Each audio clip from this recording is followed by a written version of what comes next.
Yes AP developments కొన్ని వచ్చినాయి. మనకు మన ప్రతినిధి బాబురావు గారు ఉన్నారు. బాబురావు, ఆంధ్రప్రదేశ్ ట్రెండ్స్ వాస్తవానికి ప్రారంభం నుంచి పోస్టల్ బ్యాలెట్ నుంచి తెలుగుదేశము అక్కడ కూటమి అభ్యర్థుల హవా కొనసాగుతున్నది, అసెంబ్లీలోను లోక్సభలోను. తాజా సమాచారం ఏమిటి? అక్కడ ఏ పార్టీ ఏ అభ్యర్థి లీడింగ్లో కనబడుతున్నారు?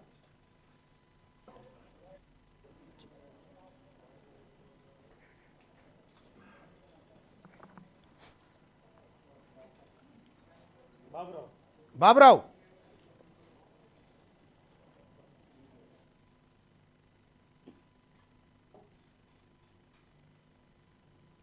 బాబురావు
ఆంధ్రప్రదేశ్ రాజకీయాలు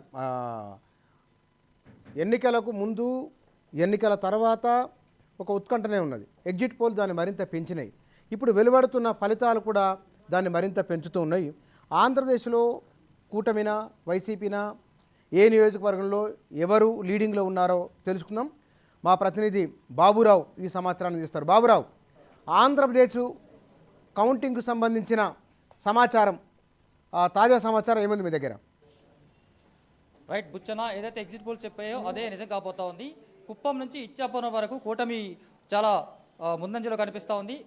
అన్ని స్థానాల్లోనూ దాదాపు అన్ని స్థానాల్లోనూ కూటమి ఆధిపత్యం స్పష్టంగా కనిపిస్తూ ఉంది. ఎక్కడైతే కొంచెం కీలకమైనటువంటి నియోజకవర్గాలు ఉన్నాయి, ఇక్కడ ఖచ్చితంగా వైఎస్ఆర్సీపీ గెలుస్తుంది అనుకున్నటువంటి స్థానాల్లో కూడా కూటమి అభ్యర్థులు ముందంజలో ఉండటం అనేది కొంత ఆశ్చర్యాన్ని కలిగిస్తున్నప్పటికీ స్పష్టమైనటువంటి ఆధిక్యం ఏదైతే అక్కడ 170 సీట్లకు గాను 175 సీట్లకు గాను 88 సీట్లు వస్తే విజయం సాధించేటువంటి అవకాశం ఉన్న తరుణంలో ఇప్పటికే కూటమి అభ్యర్థులు 130కి పైగా మ్యాజిక్ ఫిగర్ను దాటి ముందంజలో కనిపిస్తూ అక్కడ కూటమి విజయాన్ని ఆల్మోస్ట్ సూచిస్తూ ఉంది మనకు.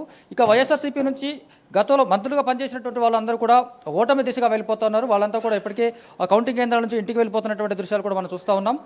అక్కడ ఏదైతే మనకు కీలకంగా ఉన్నారో వైసీపీ ప్రభుత్వంలో కీలకంగా ఉన్నటువంటి నాని కానీ రోజా కానీ అమర్నాథ్ బొత్స సత్యనారాయణ విడుదల రజని ఇలాంటి మంత్రులందరూ కూడా వెనకంజలో ఉన్నారు. అక్కడ వాళ్ళు పోటీ చేస్తున్న నియోజకవర్గాల్లో కూటమి అభ్యర్థులదే హవాగా కనిపిస్తోంది. ఇక పవన్ కళ్యాణ్ పిఠాపురంలో ఏదైతే 1,00,000కు పైగా మెజార్టీ తెచ్చుకుంటాడు అని చెప్పేసి భావిస్తున్నటువంటి పవన్ కళ్యాణ్ ఆ దిశగా కాకపోయినా దాదాపు స్పష్టమైనటువంటి ఆధిక్యతగా సాధించే దిశగా దూసుకుపోతా ఉన్నాడు. అట్లాగే కుప్పంలో చంద్రబాబు నుంచి ఇక శ్రీకాకుళం వరకు కూడా శ్రీకాకుళంలో కూడా ఉత్తరాంధ్ర మొత్తం కూడా కూటమి అభ్యర్థుల యొక్క ఆధిపత్యం స్పష్టంగా కనిపిస్తూ ఉంది. ఇటు కోస్తా జిల్లాల్లో స్పష్టంగా క్లీన్ స్వీప్ అయ్యే అవకాశం కనిపిస్తూ ఉంది కూటమి అభ్యర్థుల నుంచి. ఇక ఈ ఎమ్మెల్యే సీట్లే కాకుండా ఎంపీ అభ్యర్థులకు సంబంధించి చూసుకున్న లోక్సభ స్థానాలు చూసుకున్నప్పటికీ కూడా ఇక్కడ ఎన్డీఏదే స్పష్టంగా మెజారిటీ కనిపిస్తూ ఉంది. దాదాపు 20 నుంచి 22 స్థానాల్లో ఎన్డీఏ అభ్యర్థులు గెలిచే అవకాశం ఉందని ఇప్పటికే కనిపిస్తూ ఉంది. మొత్తంగా చూసుకుంటే ఇది కంప్లీట్గా ఒక క్లీన్ స్వీప్ అయ్యే అవకాశాలు ఉన్నాయి. వైఎస్ఆర్సీపీ ఊహించనేటువంటి ఫలితాలు రాబోతా ఉన్నాయి. ఖచ్చితంగా వాళ్ళు ఏమాత్రం ఎవరు ఇది ఎక్స్పెక్ట్ చేయలేదు. వైసీపీ కనీసం మినిమం పోటీ ఇచ్చే దిశలో కూడా కనిపించకపోవడం అనేది ప్రస్తుతం ఏపీలో ఉన్నటువంటి పరిస్థితి. బుచ్చన్న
కానీ ట్రెండ్స్ చూస్తే కనుక మరి పొద్దునుంచి ఎవరికి బీజేపీకి అలాగే 303 ఎన్డీఏ కానీ వస్తుంది, లీడ్ చూపిస్తున్నది. అంటే అది ఎన్డీఏ లీడ్. అది అంటే ట్రెండ్స్ అవి మారొచ్చునో ఏమో వారు చెప్తున్నారు. చెప్పండి. అంటే అంటే అంటే ఇంత అసలు ఊహాతీతంగా వచ్చింది. అది కాదు ఇండియా కూటమి ఊహాతీతంగా వచ్చింది అసలు అది. కానీ మల్లికార్జున ఖర్గే ఇప్పుడు మీరు గమనించిందో లేదో ఎగ్జిట్ పోల్ డిస్కషన్ కాంగ్రెస్ బహిష్కరించింది. అవును, మేము ఎగ్జిట్ పోల్ మేము బహిష్కరిస్తున్నాం అంటే వాళ్ళు ఎవరిని పోవద్దని చెప్పింది ప్యానల్స్ మీదకి. అదే బహిష్కరించేమన్నారు. అంతే, డిస్కషన్లో పాల్గొనలే వాళ్ళు. అది బహుశా వాళ్ళకు ముందు భయం ఉంది, మన భయం ఉంది. అంటే ఎందువల్ల వద్దని అంటారు అంటే వాళ్ళకు అధికారంలో రామనే ఒక విషయం తెలుసు వాళ్ళకు ఖచ్చితంగా. అంటే వాళ్ళు కూడా అనుకోవాలి ఇంత ఎన్ని సీట్లు వస్తాయని వాళ్ళు కూడా అనుకోవాలి.